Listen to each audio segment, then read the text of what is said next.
የተወደዳችሁ የእግዚአብሔር ቤተሰቦች በአገር ውስጥና ከአገር ውጭ የምትገኙ በእያላችሁበት ዓለም ዳርቻ ሁሉ የእግዚአብሔር ሰላምና ጸጋ ይብዛላችሁ። ዛሬ ወደ እናንተ የመጣሁት ለየት ባለ መልእክት ነው። በሶሻል ሚዲያ ለማየት እንደቻላችሁት በክራይስት አርሚ ኢንተርናሽናል ቤተክርስቲያን ላይ የወጣውን የካውንስሉን እግድ በተመለከተ ማብራሪያ ለመስጠት ነው እዚህ ላይ የተገኘሁት። በመጀመሪያ ደረጃ ካውንስሉ ያወጣው መግለጫ በካውንስሉ ነው የወጣው ብዬ ለማመን በጣም ይቸግረኛል።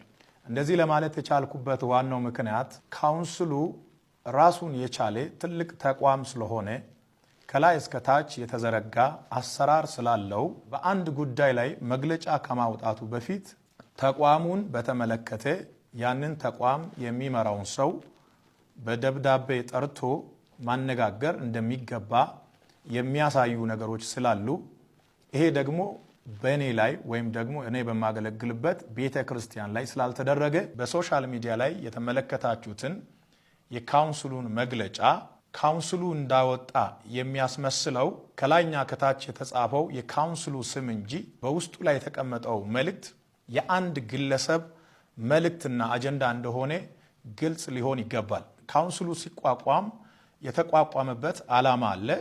በዛ ዓላማ ውስጥ ያመኑ ሰዎች በካውንስሉ ስር ሄዶ ይታቀፋሉ።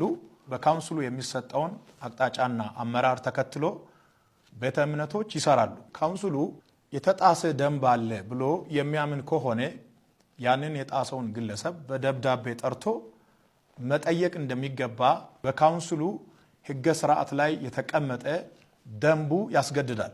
እንደዚህ አይነት ስርዓት ባለበት ሁኔታ ውስጥ ሆኖ ያለምንም ደብዳቤ ጉዳዩ ታይቶ የመጨረሻው ውሳኔ እስከሚሰጥበት ቀን ድረስ በጊዜያዊነት ክራይስት አርሚ ኢንተርናሽናል ቤተክርስቲያን ላይሰንስ ታግዷል ብሎ መግለጫ ማውጣት ምን ማለት ነው? ይህንን መግለጫ ያወጣው ግለሰብ በካውንስሉ ውስጥ ቁጭ ብሎ የወንጌል አማኞችን አንድነትና ፍቅር ለማንሸራሸር የሚፈልግ ሌላ ዓላማና አጀንዳ ያለው ሰው መሆኑን አሁን በግልጽ ታውቋል። መግለጫውን ያወጣው ግለሰብ ብዬ የሚናገርበት ምክንያት የካውንስሉ አጀንዳ እንዳልሆነ ስለማውቅ። መግለጫ የሰጠው ግለሰብ በካውንስሉ ውስጥ የመጨረሻ ሰው አይደለም። የካውንስሉ ጠቅላይ ጻፊ አለ። እንደገና የካውንስሉ ፕሬዝዳንት አለ። ቀጥሎም ካውንስሉን የሚመሩ ሰዎች አሉ። በጉዳዩ ላይ ማብራሪያ መስጠት አስፈላጊ ስለሆነ ነው እየሰጠው ያለሁት እንጂ እኔ ወንጌል የሚሰብከው በካውንስሉ ላይሰንስ አይደለም። እኔ አጋንንት የማስወጣው በካውንስሉ ላይሰንስ አይደለም።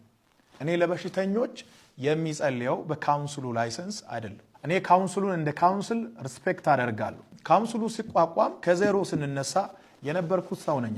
ሌሎች በካውንስሉ ውስጥ ኃላፊነት ካላቸው ሰዎች ጋር አብረን ሄደን አይደለም እንዴ የካውንስሉን ቢሮ ያደራጀ ነው። ካውንስሉ ከሰማይ አይደለም የወረደው፣ በአንድነት ሆነን የመሰረትነው ነው እንጂ አንተ የመሰረትከው አይደለም። እኔ ራሴ ካውንስል ነኝ። እኔ በሌለውበት ራሱ መወሰን አትችልም። ለመወሰንም ለማገድም እኔ እዛው መገኘት አለብኝ። ካውንስሉ አንድን ተቋም ከማገዱ በፊት የተቋሙን መሪ በክብር በደብዳቤ ጠርቶ ማነጋገር አለበት። ያለምንም ጥሪና ምልክት ሁለት መስመር በጻፍከው ሐሳብ ላይ መዝገብ ቤት ያለውን ማህተም ወስደ መተ ከዛሬ ጀምሮ የክራይስት አርሚ ላይሰንስ ታግዷል የምትለው ነገር እንዴት ያለ ንቀት ነው? ወይ ካውንስሉን እንደ ካውንስልና እንደ ተቋም እጅግ በጣም አከብራለሁ። ካውንስል ውስጥ ያሉ ካንሰር የሆኑ ሰዎችን ግን ከዛሬ ጀምሮ ፊት ለፊት ይጋፈጣሉ።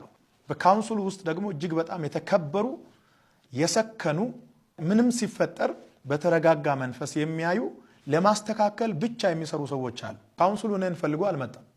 እኔ ነኝ በራሴ ጊዜ በእናንተ ጥላ ስር ሆኜ ከእናንተ ጋር መስራት ፈልጋለሁ መዝግቡኝ ብዬ የተመዘገብኩት እኔ ነኝ። ጠቅላይ ጻፊ ባለበት፣ የካውንስሉ ፕሬዝዳንት ባለበት፣ እንደገና ደግሞ ቦርዱ በተሰበሰበበት ሁሉም ባመነበት ነው መግለጫው የተሰጠው ውሳኔው የተላለፈው ከተባለ ቀጣይ ካውንስሉን በሚመጥን ደረጃ መግለጫውን ሰጣለሁ።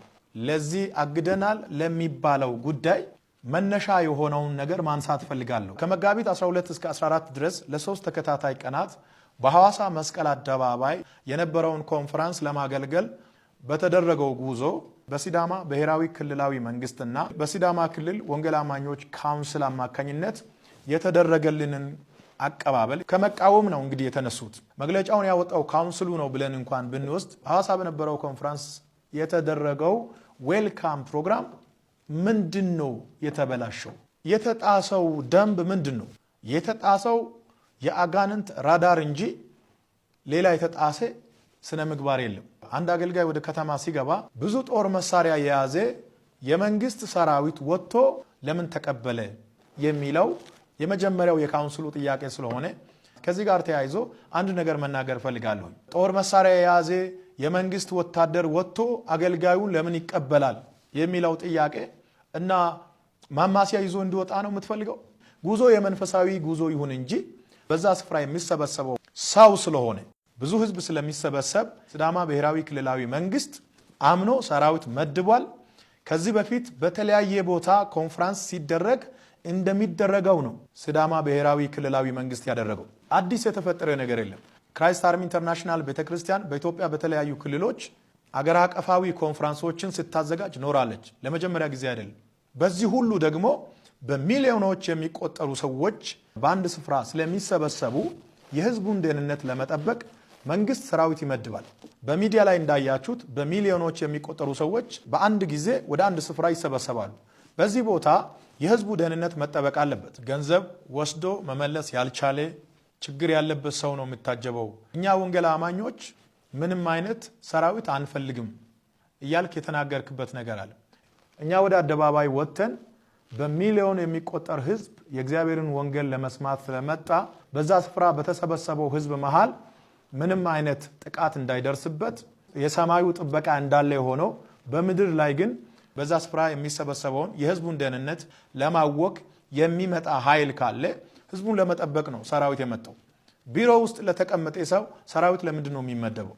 ሰራዊት መመደቡ ደግሞ እንደ ኃጢአት ለምን ታየ? ከሁለት ሳምንት በፊት በአዲስ አበባ መስቀል አደባባይ በነበረው ኮንፈረንስ በኢቲቪ እና በተለያዩ ሶሻል ሚዲያዎች ተዘግቦ ሰራዊት ወጥቶ መንገድ ሲዘጋ፣ ትራፊክ ፖሊስ ወጥቶ መንገድ ሲዘጋ በዛን ሰዓት ለምንድን ነው ልክ የሆነው? ካውንስሉ ባዘጋጀው በመስቀል አደባባዩ ኮንፈረንስ ሲያስተናግድ የነበረው እኮ አሸር ብቻ አይደለም። በሺዎች የሚቆጠር ሰራዊት በመስቀል አደባባዩ ፕሮግራም ተሰማርቶ እንደ አሸር እያስተናገደ ነበር።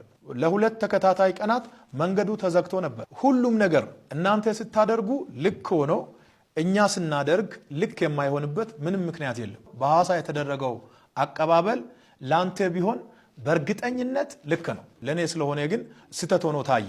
ታግዷል በመትለው በካውንስሉ ወረቀት ነው እንደ እኔ እየሰበኩ ያለው ምንድነው የሚታገደው? በዓለማት ሁሉ ላይ ተንቀሳቅሼ እንዲሰብክና እንዳገለግል የመጀመሪያው ላይሰንስ ከእግዚአብሔር ተሰጥቶኛል። ወደ ዓለም ሁሉ ሂዱ ወንጌልን ለፍጥረት ሲበኩ የሚለው ትልቅ ላይሰንስ ነው።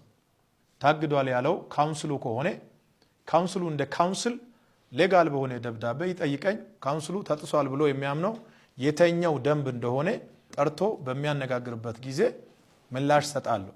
ተጥሶ ከሆነ ያሳምነኝ፣ ካልተጣሰ ደግሞ የጣሰው ራሱ ስለሆነ መጣሱን ያምናል። በኢትዮጵያ ምድር በነ ዘመን ለተሰራው ለትልልቅ ስራዎች እውቅና መስጠት ባትችሉም አትሊስት ሰውን እንደ ሰው ማክበር፣ ጠርቶ ማነጋገር በጣም አስፈላጊ ነው። ምንም ያልተረዳ ህዝብ በእኛ ጉዳይ ሁሉ ካውንስሉ ስልጣን ያለው ይመስላል። በእኔም ሆነ በተቋሙ ጉዳይ ካውንስሉ ስልጣኑ የተገደበ ነው። የኔ አገልግሎት ተጠርነቱ ለካውንስሉ ሳይሆን ለእግዚአብሔር ነው። መልእክቴን ሳጠቃልል በአገር ውስጥና ከሀገር ውጭ ያላችሁ ሰዎች በቀጣይም ጊዜ በክራይስት አርሚ ጉዳይ ላይ አዲስ ነገር ሲኖር እየመጣው መልእክት አስተላልፋለሁ።